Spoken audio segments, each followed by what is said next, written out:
పిల్లలు కావాలని మీ కలను నెరవేర్చుకోండి. సంప్రదించండి హెగ్డే ఫెర్టిలిటీ, హైదరాబాద్, తెలంగాణ. మొన్న ఎక్కడో ఒక దగ్గర హర్యానాలో మాట్లాడినారు. మోడీ గారిది ఎట్లుందంటే ఒక యాన్యువల్ సైకిల్ ఎక్కున్నట్టుంది. సంవత్సరానికి ఒకసారి మాట్లాడతాడు. పోయిన ఏప్రిల్లో మాట్లాడిండు. పోయిన ఏప్రిల్ 2024లో ఏమన్నాడు?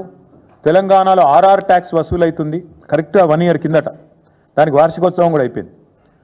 ఆర్ఆర్ ట్యాక్స్ వసూలు అవుతుంది, విచ్చలవిడి దోపిడీ జరుగుతుంది తెలంగాణలో.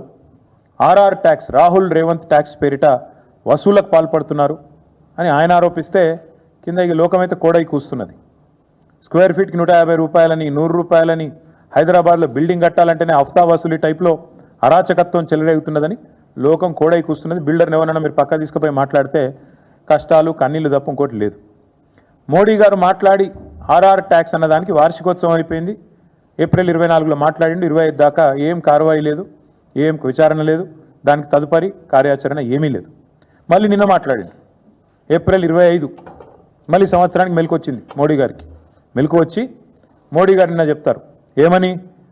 అక్కడ మొత్తం చెట్లు కొట్టేస్తున్నారు, జంగల్ నాశనం చేస్తున్నారు, మొత్తం ఆగమాగం చేస్తున్నారు, బుల్డోజర్లను పంపినరు. అర్ధరాత్రి బుల్డోజర్లను పంపి ఆగమాగం చేస్తున్నది కాంగ్రెస్ ప్రభుత్వం తెలంగాణలో సెంట్రల్ యూనివర్సిటీ భూములలో అని చెప్పి మోడీ గారు హర్యానాలో మంచి ప్రవచనాలు చెప్పినట్టుగా నేను చూసిన. నేను నరేంద్ర మోడీ గారిని అడుగుతా ఉన్నా. This is the report of central empowered committee appointed by supreme court of India. Central empowered committee interim report लो स्पष्टंगा చెప్తున్నది. मोदी साहब मैं आपको अंग्रेजी में सुनाना चाहता हूं. सेंट्रल एम्पावर्ड कमेटी जो कि सुप्रीम कोर्ट से अपॉइंट किया गया, उन्होंने साफ साफ कहा कि इन view of the seriousness of the violations and potential financial impropriety, an independent investigation by any specialized agency may be ordered. This is the report, this is the recommendation of interim recommendation of the committee. Now I am demanding BJP, I am demanding Prime Minister Modi, अगर आप तहे दिल से ये चाहते हो कि यहाँ के जो कांग्रेस हुकूमत ने जो गलत काम किया हैदराबाद सेंट्रल यूनिवर्सिटी में, इसका अगर सच बाहर लाना है, इसमें अगर जो दोषी है उनको अगर शिक्षा देना है, या ये आपका अगर एजेंडा है, आपका अगर इच्छा है, मैं पूछना चाहता हूं आपसे, हमारी पार्टी की तरफ से। सेंट्रल एम्पावर्ड कमेटी कहने के बाद साफ साफ कि यहाँ पे फाइनेंशियल इम्प्रोप्राइटी है, वायोलेशंस हुए हैं, आप क्यों खामोश हो? भारत सरकार क्यों नहीं आगे आती है? भारत सरकार क्यों नहीं आगे आके कोई कार्रवाई शुरू करती है? हमने तो चिट्ठी लिख दी, पूरे डिटेल्स के साथ साथ हर किसी को हमने चिट्ठी लिखी.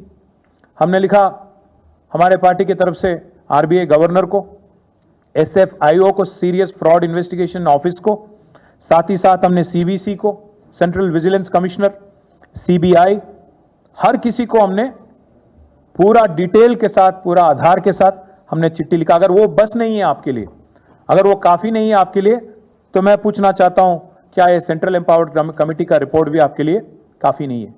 अगर मोदी जी और बीजेपी लीडर कार्रवाई नहीं शुरू करते हैं और इमीडिएटली अगर इस बारे में कोई कार्रवाई नहीं शुरू करते हैं और एक्शन इमीडिएटली स्टार्ट नहीं करते हैं, हमें तो और तेलंगाना जनता को ये मानना पड़ेगा कि आप बातों वाले पार्टी है, काम तो कुछ करते नहीं हो.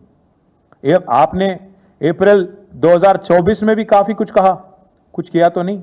आरआर टैक्स आपने कहा, कुछ हुआ नहीं. 25 में भी फिर एक बार आप कह रहे हो, हमारे साथ हमदर्दी जता रहे हो. क्यों नहीं आगे आते हो? क्यों नहीं जांच शुरू कराते हो? ये हम मोदी जी से पूछना चाहते हैं. మోదీ గారిని మేము అడిగేది ఒకటే, 2024 2025 ఏప్రిల్లో అప్పుడొకసారి ఆర్ఆర్ ట్యాక్స్ అని, ఇప్పుడొకసారి హెచ్సిలో ఏదో జరిగిపోయిందని చెప్పి ఆవేదన వ్యక్తం చేయడం కాదు, లిప్ సింపతి కాదు మేము కోరుకునేది. మీరు నిజంగానే చిత్తశుద్ధిగా ఉంటే పర్యావరణం విషయంలో, ఈ పర్యావరణాన్ని కాపాడే విషయంలో వెంటనే సెంట్రల్ ఎంపవర్డ్ కమిటీ చెప్పినట్టుగా ఇండిపెండెంట్ ఇన్వెస్టిగేషన్, ఒక సుప్రీంకోర్టు జడ్జిని వేయండి, ఒక సుప్రీంకోర్టు జడ్జిని అపాయింట్ చేయండి. మీరు వెంటనే ఇన్వెస్టిగేషన్కి ఆదేశించండి. లేదా మీ చేతిలో ఉన్న సంస్థలు, ఆర్బీఐ ఉంది, ఎస్ఎఫ్ఐఓ ఉంది, సివిసి ఉంది, సిబిఐ ఉంది, investigation agency of your choice. We demand answers from central government, union government. You come forward. Congress वाले एट्ला कापाडतारु, राहुल गांधी नोरिप्पडु. हम जब भी कोई आपत हो मैं आ जाऊंगा, राहुल गांधी చెప్పిన డైలాగ్. మీకు ఆపద ఉంటే నేను వస్తా. రోహిత్ వేముల ఘటన జరిగినప్పుడు 2 సార్లు హైదరాబాద్ సెంట్రల్ యూనివర్సిటీకి వచ్చిన రాహుల్ గాంధీ గారు చెప్పిన మాట, మీకు ఎప్పుడు ఏ సమస్య ఉన్నా నేను వస్తా అన్నాడు. ఇప్పుడు పత్తా లేడు. అందుకే నేను అంటున్నాను, కాంగ్రెస్ వాళ్ళు ఎట్లాగూ నోరు మెదపరు, వాళ్ళకు ఢిల్లీకి బ్యాగులు పోతున్నాయి, మూటలు పోతున్నాయి, వాళ్ళు నోరు తెరవరు. మీరెందుకు తెరుస్తలేరు? బీజేపీకి ఏం అడ్డం వస్తున్నది? ఇంత స్పష్టంగా సెంట్రల్ ఎంపవర్డ్ కమిటీ చెప్పిన తర్వాత, వేలాది వృక్షాలు కులగొట్టినారని మీరే చెప్తున్న తర్వాత, అక్కడ జంతువులకు మరి జాగలేకుండా చేసి వాటి సావులకు కారణమవుతున్నారని చెప్పిన తర్వాత మీరెందుకు ఈ వెనక్కి పోతున్నారని అడుగుతా ఉన్నాం. ఇంకా సెంట్రల్ ఎంపవర్డ్ కమిటీ ఎంత సీరియస్ అలిగేషన్స్ చేసిందంటే, వాళ్ళు చెప్పిన రిపోర్ట్ ఇది, పారా number 49. The manner in which TGIAC cleared the land raises serious questions regarding both intent and procedure. వాళ్ళ ఉద్దేశాలు, వాళ్ళు ఏ పద్ధతిలో పోయారో రెండింటి మీద కూడా మాకు తీవ్రమైన అనుమానాలు ఉన్నాయి. ఇది సెంట్రల్ ఎంపవర్డ్ కమిటీ చెప్పిన మాట. ఇంతటితో ఆగలేదు, ఇంకా చాలా చెప్పారు. వారు state government should have ideally looked into these facts while constituting an expert committee. Forest like ఏరియానా కాదా చూసుకోవాలి కదా స్టేట్ గవర్నమెంట్ అన్నారు. అట్లాగే ఏం చెప్పారు,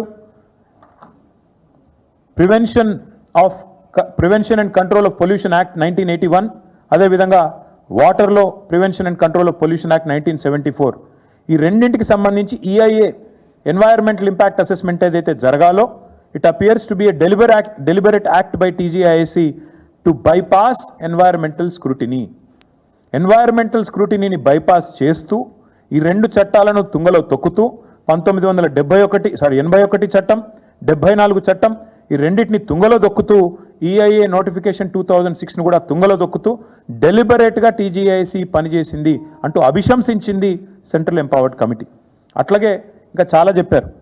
CEC after examination of historical documents and agreements, the central empowered committee is of the opinion that the University of Hyderabad prima facie appears to be the rightful legal owner of the subject land.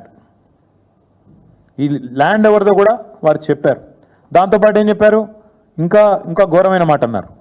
Additionally public money has been put at risk as government funds are now subordinated to bond repayments tied to this disputed land. Shockingly even a notified lake within the area has been మార్ట్గేజ్డ్.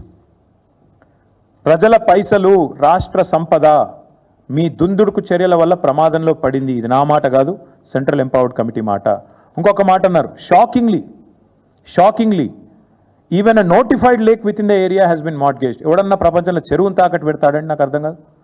Revanth Reddy లాంటి పిచ్చి సన్నాసి తప్ప ఒక చెరువును తాకట్టు పెట్టే విధవ ప్రభుత్వం అయితే ప్రపంచం లేదు, ఉండదు, ఒక రేవంత్ రెడ్డి ప్రభుత్వం తప్ప. అది కూడా చెప్పింది సెంట్రల్ ఎంపవర్డ్ కమిటీ. అట్లాగే వారు చెప్పిన మాట, these actions call for investigation by a specialized agency, immediate judicial intervention and corrective steps to review and corrective steps so that issue of ownership of the subject land is decided. అట్లాగే ఇంకా చాలా చెప్పారు. ఇంకా ecological richness గురించి, ఎట్లా వీళ్ళు తుంగలో దొక్కారు ఎన్ని చెట్లను, అట్లాగే మరి సిఈసి ఎక్స్పర్ట్ కమిటీ మరి ఆఫీసర్లను కూడా ఎట్లా అభిశంసించింది, ఇవన్నీ కూడా ఇంత వివరంగా ఈ రిపోర్ట్లో ఉన్నాయి. నేను మిమ్మల్ని కోరేదేమంటే, మీ ద్వారా భారత ప్రభుత్వాన్ని కూడా కోరేదేమంటే, మీరు డైలాగులు కొడితే సరిపోదు.